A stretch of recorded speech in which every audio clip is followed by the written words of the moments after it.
الله أكبر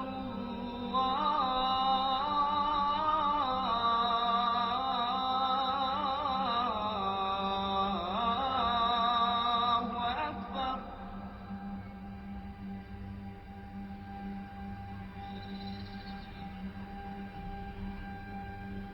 أشهد أن لا إله إلا الله.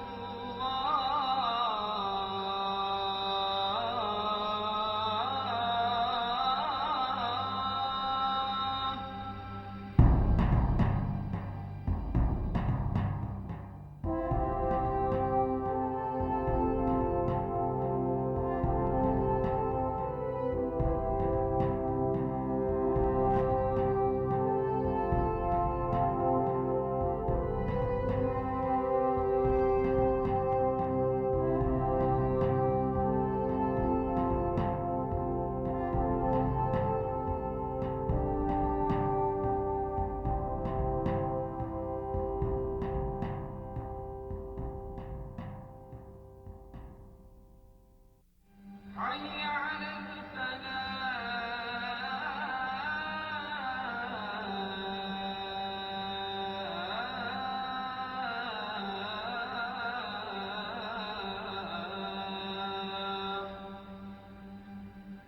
In his 2002 State of the Union speech, President George W. Bush declared worldwide war on terrorism and terrorist states. While most of the country and many political leaders were focused on retribution for the 9/11 attacks, the Bush administration believed they saw the larger picture and the likelihood of more attacks if the United States remained passive regarding the states that sponsor the terrorists. Thousands of dangerous killers, schooled in the methods of murder, often supported by outlaw regimes, are now spread throughout the world like ticking time bombs set to go off without warning. Operation Enduring Freedom was the first campaign in the war on terror, and Operation Iraqi Freedom would be the second. From everything I've seen, there were people, and Rumsfeld was one, and I think President Bush, the second Bush, was himself convinced that there was some linkage here between al-Qaeda and Saddam Hussein. It was, a strained link at best. Like most analysts say, there wasn't really anything there. But apparently there were some members of the administration who were determined that they wanted to finish the job in Iraq, and that there must be some connection between the two, even if there wasn't. It seems similar to the reasoning about the weapons of mass destruction, that if he was hiding something, that must be what he was hiding, so therefore there must be weapons of mass destruction, which there weren't.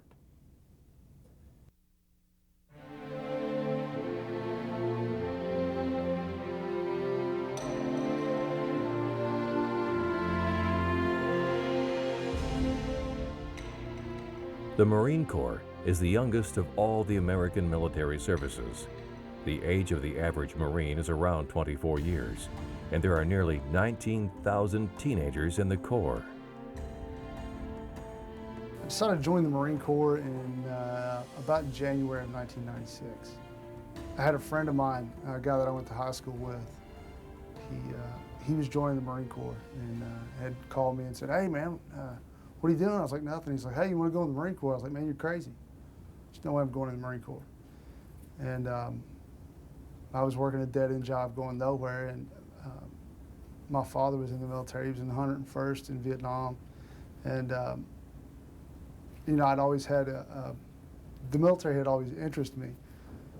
And so I mulled it over for 2 or 3 days, and then I called him back one morning and said, "Hey, what are you doing?" He's like, "I'm sleeping." I said, "Well, I'll meet you over at the recruiters this afternoon." And 6 May 1996, I stood on the yellow footprints down at Paris Island. So I guess the rest is history, as they say. Joined the Marine Corps in February 1994. After a semester of college, I decided that When I didn't make the soccer team, it wasn't exciting enough, and I always remember the Marine recruiter promising adventure, so I signed up for the infantry. The recruiters and my drill instructors thought I was crazy, but that's what I thought the Marine Corps was about. It was about the infantry. Everybody else thought it was the wrong choice, but it's what I wanted to do. So I joined in '94. I did about 5 years active duty as assault man, 0351, with 1st Battalion, 5th Marines. We did a pump to Okinawa, got out, did some embassy duty. Well, what's funny is actually the Marine Corps call came first, but then it just wasn't working out. When I was in high school, my cousin, who had been a 53 pilot, was killed in a training accident. And I didn't know him super well, but he was that guy at all the family reunions that talked to and was cool, and just, you know, he was a twin, and he's from the E-Town area. And I just always thought he was pretty neat, and I remember talking to him a couple of times. So I was a little mesmerized, but I didn't know what this thing the Marine Corps was. But when he was killed, I went to his funeral, and of all the places, I guess, to fall in love with a service, it was there. The Marine Corps has always sought to recruit the best of the best in the tradition of the few, the proud. It was intense. Marine boot camp is intense. I still remember the guy getting on the bus. There's a drill instructor, a staff sergeant, about 6'2" and built like a toothpick. He, you know, it's like you see in the movies, the first and last words out of your mouth will be "sir." He got on there and said, "On behalf of Brigadier General J.D. Humble, I wish to welcome you to Paris Isle, South Carolina. The first and last words out of your mouth will be 'sir,' is that understood?" We all sounded off, and of course it wasn't loud enough, and so we did it again. And he gets off the bus and yells, "Fall out!" When the new Marines are ushered off the bus at boot camp, often bewildered and exhausted, they perform a lasting tradition. The drill instructor greets them as they get off the bus and orders them to line up, placing their feet on the 4 rows of 15 seats of yellow footprints that are painted in front of the receiving barracks company. From the moment these young men and women step off the bus and plant their feet on the yellow footprints, they're being reshaped into United States Marines. You know, gaggle out on the yellow footprints, and there was a guy in my platoon that was standing next to me, and his last name was Hill, and his head was completely shaved, all except for a tuft of purple hair. And the drill instructor walked up to him and said, "Son, what is that on your head?" He said, "Sir, that's hair, sir." He said, "Bullshit, that's not hair," and grabs him by it. And I thought, he's going to kill him right here. This is going to be the first casualty of Paris Island tonight. And a drill instructor walked up to me and said, "Go grab that hatch," and there's 3 sets of double doors. And so I had a 1 in 6 chance of being right, and I was wrong. So I ran up there and opened the hatch. He said, "Not that hatch, the other one." So after a couple minutes, I finally figured out which one he was talking about. And it took me a couple days to realize that they owned everything, because all the drill instructors say, "Close my hatch now, do this, walk past my truck, walk past everything." They owned everything. And it took me a couple days to realize that they actually didn't own everything on base. It was just their speak, how they were, I guess, transforming us from, you know, Joe the civilian to United States Marine. In the weeks that follow, they absorb the common tasks of military life. They learn to march and talk like Marines. They learn how to take care of themselves and their uniforms and equipment. And since every Marine is a rifleman, they learn how to handle and care for their M16A2 as if it were an extension of their body. You know, boot camp was just you know, go to bed, go to eat, go to the bathroom whenever they told you to.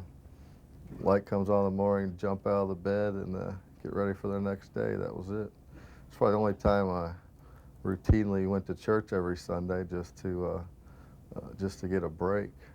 Boot camp is, I would say, probably about 85 to 90% mental and about 10% physical. If you want to be there, if you have the mental tenacity to say, "Man, I'm leaving here one of 2 ways, in a bag and dead, or as a Marine," you're going to make it, unless you just have some kind of physical injury that prevents you from success. The final weeks takes the recruits to the crucible. It's a severe test of patience and fortitude. and is the final trial of Marine recruit training. The Crucible emphasizes teamwork under stress.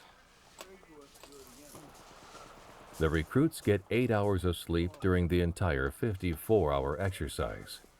They march 40 miles in those 54 hours and receive 2.5 MREs, meals ready to eat, which they must ration to last the entire exercise. The Crucible is designed to test the recruits to their utmost and to teach them that it is together, rather than alone, that they are unstoppable. For me personally, I think the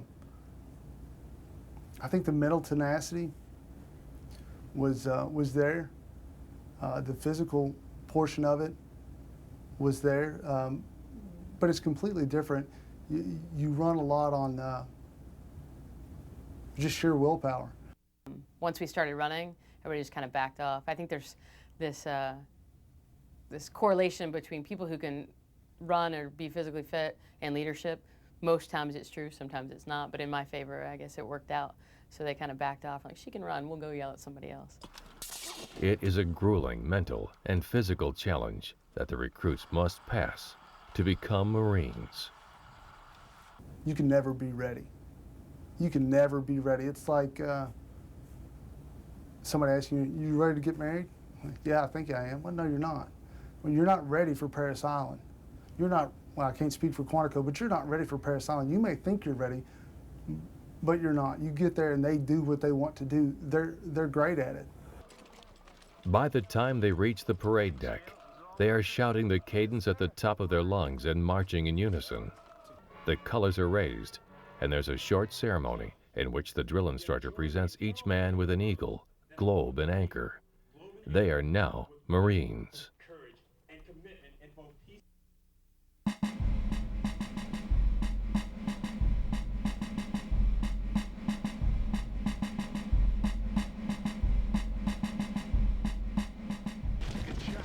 Boot camp turned the recruits into Marines, but their training was far from complete. After a short leave, they report to the School of Infantry. The school turns Marines into warriors. No matter what their job in the Marine Corps, from public affairs to motor transport mechanic, every Marine is trained to be first and foremost a rifleman.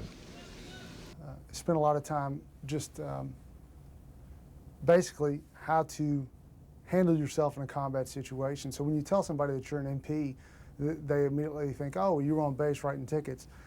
I've never written a citation or taken the grunts to and detained them or called their staff duty or anything else like that. I've always worked as a field MP. So I had a female platoon commander, 3 sergeant instructors, and then for the platoon, and then the rest were male. So I remember my sergeant instructors very clearly, and what was funny is my senior sergeant instructor, I think she was a gunny at the time, very tall. I think she was 6'1", so I'm sure we thought she was like 7'2" at the time.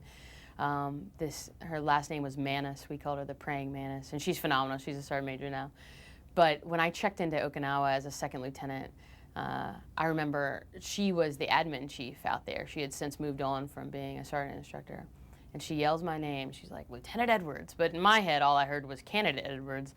I was not commissioned, and I froze. I didn't know. I was like, holy crap, that's the voice. And then I stopped. I was like, wait a minute. I'm commissioned. I'm an officer now. She's not going to yell at me. This is good. And so, we went and said our hellos. But what was funny at officer camp school is I'd cut my hair so I didn't have to deal with it. And I'd cut it short enough, and it was absolutely within regulations, but I don't think she thought it was. So I remember getting marched down to downtown Quantico, and to Q-Town we called it, and I got stuck in a barber's chair, and there was a lady who just started cutting my hair. And I tried to explain to her, just take a little off, and she butchered my haircut so phenomenally. You have to really work hard for that. So then I got in trouble for having a haircut that looked like it had been cut with a spoon. So I got yelled at several times for that. And so when I ran into then Gunnery Sergeant Manus again in Okinawa, she looks at me, shakes my hand, she's like, and my hair had grown out at that point, she's like, I'm glad to see you finally did something with that hair. The modern Marine Corps Basic Fighting Unit is the Infantry Battalion. It is the infantry battalion as the building block from which all large units are assembled. Seldom does an entire regiment deploy or fight as a complete entity. Today, the Marine Expeditionary Unit, MEU, is deployed most often. The Marines developed MEUs and made them special operations capable. 2 MEUs are usually afloat at any one time. They are America's 911 force, able to respond to any worldwide emergency in a matter of days, and carrying everything they need to cope with any contingency. A MEU is a Marine Expeditionary Unit. A MEU is our first line of defense, or our ready line of defense, that you hear about them often, who float around and wait to be called up. Oftentimes, the MEUs, on each coast, there's one out, one getting ready to go, and one on its way back for the east and west coast, and then there's one in Okinawa. The MEU is what often responds to things like, probably in Haiti, also the earthquakes, the floods, all those major devastating things that happen around the world, as well as a lot of times they're your first line of defense. If there's some sort of conflict, that they'll be in there. It really truly defines the expeditionary from the sea and our amphibious nature. That's what we're built around. The MEU's ground combat element is basically a Marine infantry battalion. They are supported by a platoon of assault amphibian vehicles, a platoon of tanks, light armored vehicles, and an artillery battery. I think the Marine Corps is designed, we just want to put our enemy on the horns of a dilemma. I mean, if you come at us from the front, we're going to hit you from the front, but we're going to hit you from the side. I think what we do is it's combined and integrated. We strive to not make anything linear, but we want to hit you in a three-dimensional battlefield. Each MEU also has an air combat element, which contains a handful of just about every type of aircraft in the Corps inventory. The Marine Corps is really the only service that is totally self-supporting. We have our ground troops, we have our helicopters to get them in and get them out, we have our jets that provide close air support and make strategic strikes, and we don't have to really, well, I guess we rely on the Navy to get us there, to venues where we need to be, but we basically support our own. So as we build all our plans, all our battle plans, we figure out how to integrate that air support. So there's call for fire, there's immediate close air support. We prep the battlefield with a deep fight, and I mean it probably got its origins in World War II as you prepped Iwo Jima and flew over and bombed the heck out of it. It's no different concept, where you're prepping the battlefield, you're doing some prep fires, and then you roll in for the heavy attack.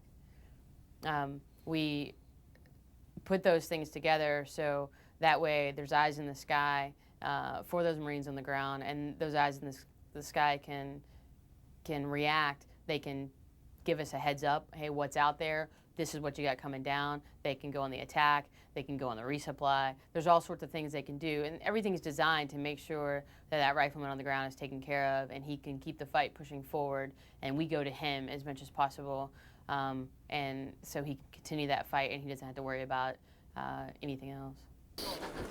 Trained, equipped, and ready for action, Marines of the MEU and reservists from around the world knew they were going to war against Iraq.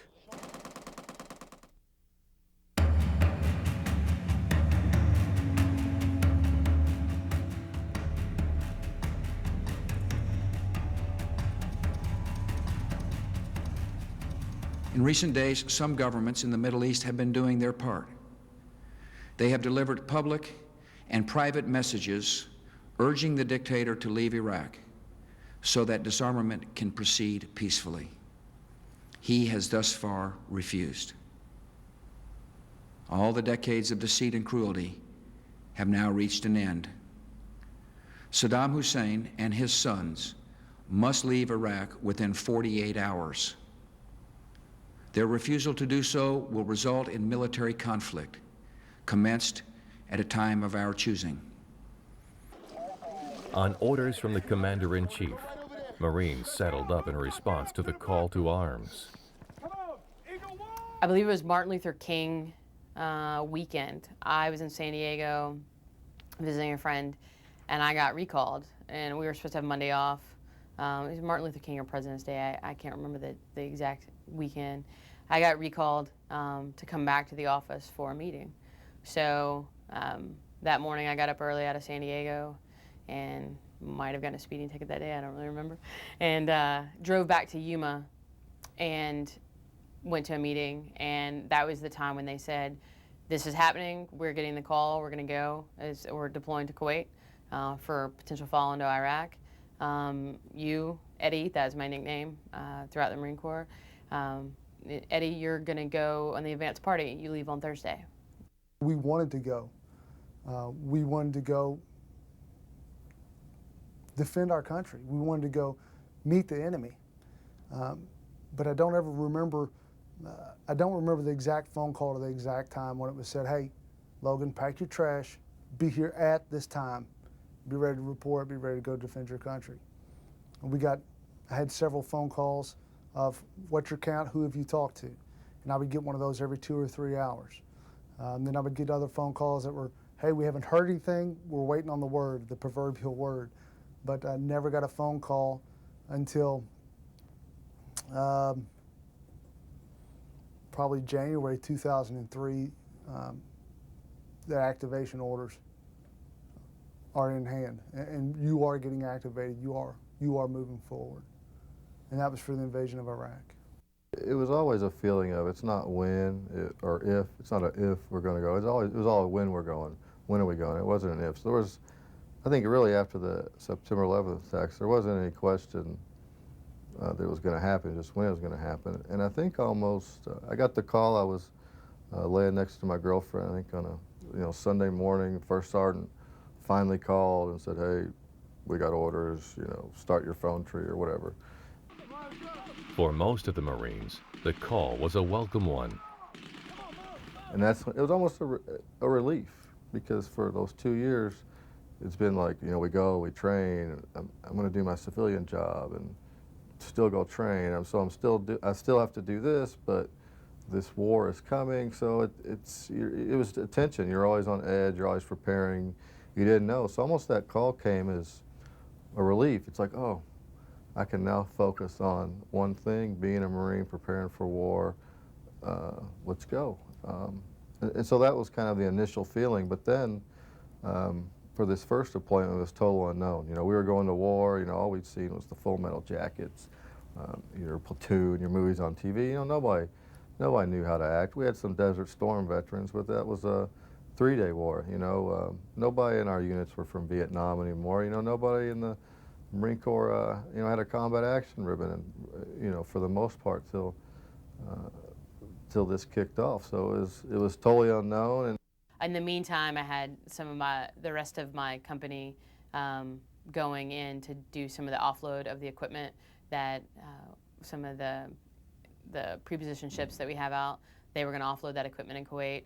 Our unit didn't have, because we were so late on the docket, so to speak, to deploy, we were embarking all our gear, but it wasn't going to make it in time because I had to, slow boat to China kind of thing. So once we got over there, we were going to be sharing gear with other units. Not sharing, but all the units would have to go back to the stubby pencil drill and see, no kidding, what gear do I need? What gear can I live without? How do I spread load this gear among 5 units, vice 4, or whatever the number was. So it was getting ready to get really exciting and scary in many ways. Not, nail-biting scary, but just like, holy crap, this is it. Now we're doing what we've been trained to do. And oh yeah, we got a lot of training to do because I'm not really sure what we're going to do. It was totally unknown, and we based all of our actions and thoughts, we had our training, but that was also formed by Hollywood. Nobody really knew what to expect, but we were excited, we were ready to go, and really, I think we all felt fortunate to do our mission, because there's plenty of Marines before us who trained 20 years, retired, no combat experience, and here we finally get to do what we trained for. When we left Kentucky, we had the the great joy of going to Camp Lejeune, North Carolina, which, as I've stated earlier, the best part about Camp Lejeune is leaving. It's a wretched place, and I've never been able to figure out exactly why I don't like it. I just don't like Camp Lejeune, and I'm a country boy. I'm from Kentucky, so it's not the geography or the location or the sights or sounds. I do not like Camp Lejeune. When we got down to Camp Lejeune, they started issuing desert utilities. And they were just what we call the T-stains, just a 3-color desert pattern, and desert boots. Or you had the option, you could go out and buy the new Marpat desert digital pattern, because they didn't have enough of that to issue to everybody that was being activated and getting deployed. But the PX had them for sale. You could go out and buy a set for about $80, which, believe it or not, a lot of Marines, including myself, did, because the time I got up to the line to draw camis, they had large, extra long trousers and large regular blouse. You know, I'm 6 feet tall and some change, and then I was about 185 pounds. The camis didn't fit. You know, I looked like a little boy in Daddy's clothes. So yeah, I went and bought my own camis, and then went to get boots, and much the same situation. I couldn't find boots that fit me, so I had to go out and Saigon Sam's was the name of the Army surplus store out in town. Went to Saigon Sam's and bought desert boots. For Logan and other Marines, compared to Iraq, Lejeune was paradise.